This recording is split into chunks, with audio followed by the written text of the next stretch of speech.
Qu'est-ce qui vous empêche pleinement de vous affirmer et de prendre votre place? Parmi les nombreuses possibilités, il peut être question des mémoires transgénérationnelles et intergénérationnelles, c'est-à-dire des informations qui sont contenues dans votre arbre généalogique et qui demandent à être libérées et transmutées par les générations suivantes. C'est ce dont je viens vous parler dans cette vidéo et plus particulièrement du lien avec l'argent. Bonjour à tous et bienvenue sur To Be Your Joy. Je suis Aurélie Nga, thérapeute énergéticienne et j'ai la joie de vous accompagner afin de vous aider à transformer vos challenges en joie. Des challenges et des difficultés comme de ne pas se sentir assez, de ne pas se sentir digne de recevoir son abondance, de recevoir l'amour et qui vous amène parfois à attirer des relations maltraitantes où vous ne vous sentez pas honoré, des situations où vous ne recevez pas votre abondance et vous n'êtes pas valorisé par vos entreprises. Et ces difficultés avec confiance à briller et à prendre votre place tout simplement. Et ces situations vont vous écarter de votre joie et vous amener à vivre une incarnation où vous ne vous sentez pas réellement heureux ou heureuse. Si cette capsule résonne pour vous et que vous sentez qu'il y a des choses qui sont à libérer, pensez à prendre rendez-vous pour votre soin. On ira voir ensemble comment vous aider avec votre histoire personnelle, individualisée. Pour l'heure, j'aimerais vous aider dans cette capsule à prendre conscience de l'importance des mémoires transgénérationnelles et intergénérationnelles, je mets les deux dans le même paquet, c'est-à-dire des mémoires qui vont concerner notre arbre généalogique. Lorsque vous avez des mémoires qui sont à libérer de votre arbre, c'est-à-dire des traumas non résolus et des difficultés qu'ont traversé vos aïeuls, elles vont vous amener à répéter dans l'énergie ce qui a été vécu auparavant et qui demande à être transmuté. C'est-à-dire que vous allez vous répéter donc des schémas ou des situations qui vont vous renvoyer à l'énergie, et je parle bien de l'énergie et des émotions qui ont été traversées par vos anciens et non pas une expérience tout à fait similaire. Ces informations sont donc codées comme un programme vibratoire qui s'exécute et qui va vous amener à vivre des expériences de manière à être en loyauté, c'est-à-dire que vous êtes fidèle à la personne de l'arbre qui a vécu ces expériences et qui a traversé ces énergies similaires, ces émotions souffrantes similaires, et à être dans une dynamique de souffrir avec l'autre, même si c'est quelqu'un que vous n'avez pas connu, pour pouvoir comme soutenir cette personne de l'arbre. Et par loyauté, donc comme une fidélité à l'autre, à cette personne de l'arbre, on va faire vivre cette mémoire pour la faire durer et comme pour être en lien avec cet aïeul, que ce soit conscient ou pas. Et la majeure partie du temps, c'est bien évidemment inconscient. Il peut s'agir de personnes dans l'arbre qui n'arrivaient pas à prendre leur place, parents, grands-parents, arrière-grands-parents, etc., ou membres de la famille tout simplement, et qui n'arrivaient pas à incarner leur individualité, à faire briller la personne et l'identité qui était la leur et partager leurs talents avec le reste du monde. C'est peut-être des personnes qui n'ont pas été reconnues à la naissance, qui ont été cachées parce qu'il y a eu des grossesses non autorisées, des personnes qui ont été peut-être rejetées du clan familial pour des raisons ou une autre, par exemple pour cause de maladie, cela arrivait aussi dans le temps, ou qui ont été exilées, etc., par les mouvements aussi imposés par le collectif. Tout un tas de raisons et de motifs à l'époque, il faut s'imaginer quelques années en arrière également, qui ont pu impacter un troisième chakra qui n'a pas su briller de toute son énergie et qui ne les amenait pas à prendre leur place pleinement. Et ces mémoires vont donc se poursuivre dans l'arbre et éventuellement venir vous impacter sur votre chemin de vie. Maintenant, j'aimerais vous parler du lien avec l'argent et du pourquoi les problématiques avec l'argent peuvent aussi venir impacter votre troisième chakra et votre difficulté à prendre votre place. Lorsque vous avez dans votre arbre généalogique des traumas financiers, ceux-ci vont venir impacter votre troisième chakra. C'est-à-dire toutes les situations mal vécues et non résolues par vos aïeuls qui ont impacté votre troisième chakra et qui ont un lien avec l'argent. Pourquoi? Parce que l'argent va être lié à la reconnaissance. L'argent est une manière de se sentir reconnu, validé, honoré et valorisé. Et par conséquent, toutes les situations qui vont être de type faillite financière, de vol d'argent, des arnaques qui ont pu être vécues, des jeux d'argent qui étaient assez courants dans le passé, des situations où on a entrepris quelque chose et qui n'a pas marché, des récoltes qui n'ont pas donné parce qu'il y a eu des maladies qui ont impacté les semences, etc., et qui ont amené les générations précédentes à vivre des traumas qui étaient liés à l'argent.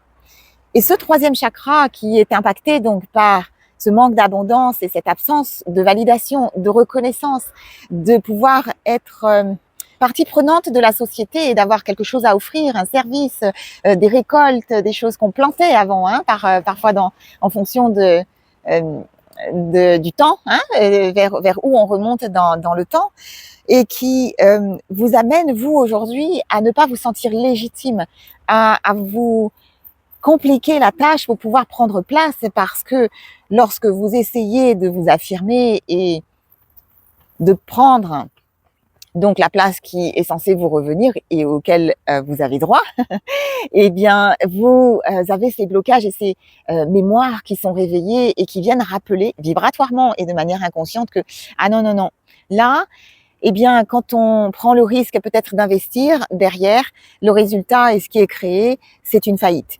Le résultat qui est créé derrière, eh bien c'est une impossibilité de réussir, par exemple. Et ces mémoires sont réveillées lorsque vous vous mettez en action pour pouvoir créer votre réalité et mettre en place les choses que vous voulez mettre en place. Alors, quelle forme cela peut prendre concrètement dans la matière? Eh bien, par exemple, cela peut vous empêcher effectivement de vous lancer, d'être dans l'action et vous amener à procrastiner. Parce qu'au moment où vous avez l'intention de vous lancer dans votre entreprise, eh bien, cette résistance vibratoire vient créer un conflit intérieur qui va envoyer une information d'insécurité à vos racines et vous dire « Ah non, par là, on n'y va pas, c'est dangereux. » Et ça va mal se finir. Ces mémoires peuvent empêcher la prise de risque, qui est une aptitude qui est naturellement présente à votre troisième chakra lorsqu'il est en harmonie, au plexus solaire, et par conséquent, eh bien, vous amener à rester dans un espace très très sécurisé, le plus sécurisé possible, c'est-à-dire on ne se lance pas et on ne prend pas de risque comme ça, on est sûr de ne pas avoir de problème. Ou alors vous vous lancez dans vos projets, je le vois très souvent, et vous arrivez à créer certaines choses, mais vous ne vous sentez jamais légitime. J'ai des personnes qui vont passer des diplômes encore et encore, qui vont créer et qui vont avoir des réussites qui sont concrètes sur le papier et qui sont mesurables, mais qui ne vont jamais à l'intérieur se sentir légitimes, qui ne vont jamais se sentir assez, qui ne vont pas se sentir comme à la hauteur de leur accomplissement, parce que vibratoirement il y a un décalage et que vous portez encore cette mémoire qui ne vous appartient pas et qui appartient à une personne de votre arbre. Dommage quand même. Je vous parle souvent sur la chaîne de l'importance d'avoir un premier chakra en harmonie qui vient soutenir la capacité à créer de l'argent et à mettre en forme l'argent.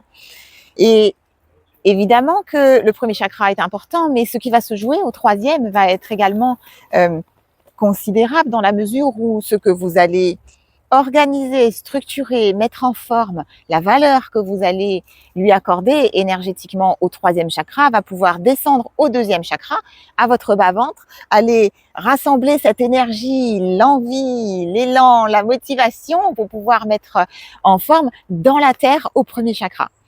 Donc, il y a comme un ascenseur qui va dans les deux sens, à la fois d'avoir suffisamment de sécurité au premier chakra pour venir soutenir une action au troisième chakra et se lancer et prendre des risques et organiser, mais à la fois dans l'autre sens, du haut vers le bas, où le troisième chakra va aussi aller donc descendre tout ce qui a parcouru l'ensemble de votre être, à votre idée que vous avez reçue, à votre guidance d'abord, au chakra coronal, l'idée que vous avez reçue et que vous avez intuitivement mis en image au sixième chakra, et puis la gorge où vous avez opéré cette création et où vos cordes vocales viennent agir avant de passer par le cœur et cette vibration d'amour de soi et de ce qu'on veut créer. Et puis ce troisième où on va créer, etc. Quand je dis créer dans le sens d'organiser, mettre en structure. Pensez au Lego jaune, au troisième chakra. C'est l'image que je vous partage à chaque fois et qui va donc descendre au deuxième chakra pour aller ensuite dans la terre.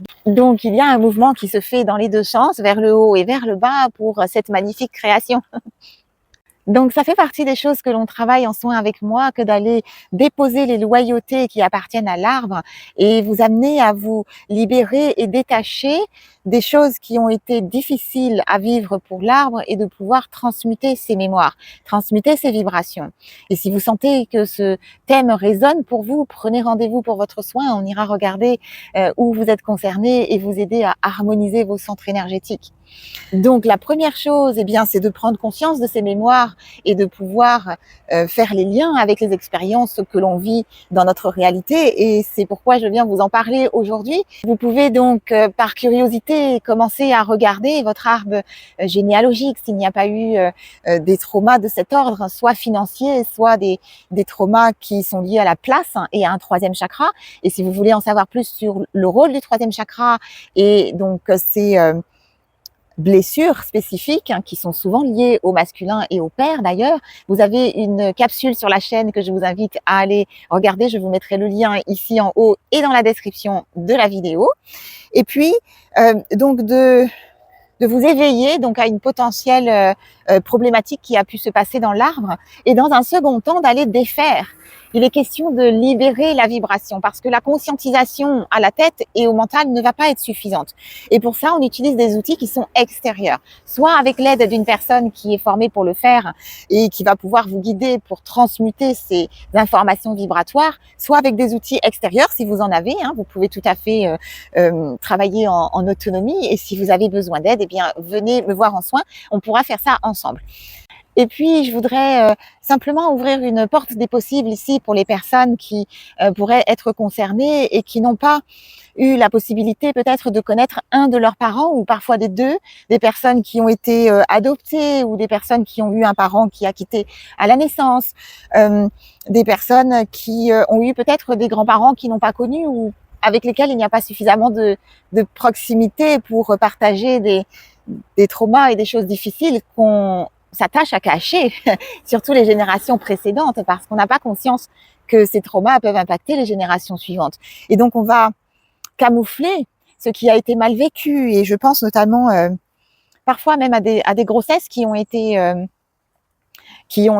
démarrées et interrompues parce qu'il y a eu des pertes en cours de conception et qui viennent impacter fortement l'arbre parce qu'il y a comme un enfant qui n'a pas existé et qu'on cache, parce que la grossesse n'est pas arrivée à terme. Donc ça, ce sont le type de mémoires qui peuvent venir impacter. Et pensez-vous que votre grand-mère ou arrière-grand-mère n'avait peut-être pas envie de révéler un trauma si douloureux et ne voyait pas l'intérêt de parler de cet enfant qui n'est pas né. Donc voilà ce genre de choses. Et avec le travail vibratoire, eh bien on retrouve les informations parce que vibratoirement il y a une résonance que vous portez en vous. Et c'est extraordinaire de pouvoir aujourd'hui avoir accès à ces données pour vous amener à transmuter et à ne pas reproduire dans l'arbre. Et rappelez-vous que lorsque vous faites ce travail de libération, eh bien vous le faites aussi pour les générations suivantes. Vous libérez l'arbre donc en libérant les ascendants et vous libérez l'arbre parce que vous allez impacter également les descendants. Donc si vous avez des enfants ou des souhaits de construire une famille, eh bien il y a un double intérêt à faire ce travail de guérison. Voilà, si vous voulez en savoir plus sur les mémoires transgénérationnelles et l'arbre généalogique, j'ai tourné 2 capsules, donc une sur les mémoires généalogiques que je vous mettrai en fin de vidéo et dans le lien, dans la description, je vous mettrai le lien également des mémoires positives aussi que l'on récolte de notre arbre. Et qui sont à exploiter et à faire grandir. Merci pour vos partages et vos commentaires. J'ai toujours beaucoup de joie à vous lire et à savoir comment ces capsules vous aident sur votre chemin. C'est pourquoi je vous les partage ici sur cette chaîne et je vous remercie. J'ai beaucoup de gratitude pour votre présence et pour le travail que vous faites sur vous. Parce que de commencer à guérir le soi et de guérir les arbres généalogiques nous permettent de travailler pour les générations suivantes à venir et d'en profiter au passage, n'est-ce pas? Parce que nous avons besoin de vos talents, nous avons besoin que vous preniez votre place à chacun et que vous apportiez votre contribution à la hauteur de ce que vous savez faire, à la hauteur de votre talent, ce que personne d'autre ne sait faire comme vous. Alors, je vous souhaite le meilleur, je vous souhaite de briller et je vous dis à bientôt pour la prochaine capsule. Prenez soin de vous.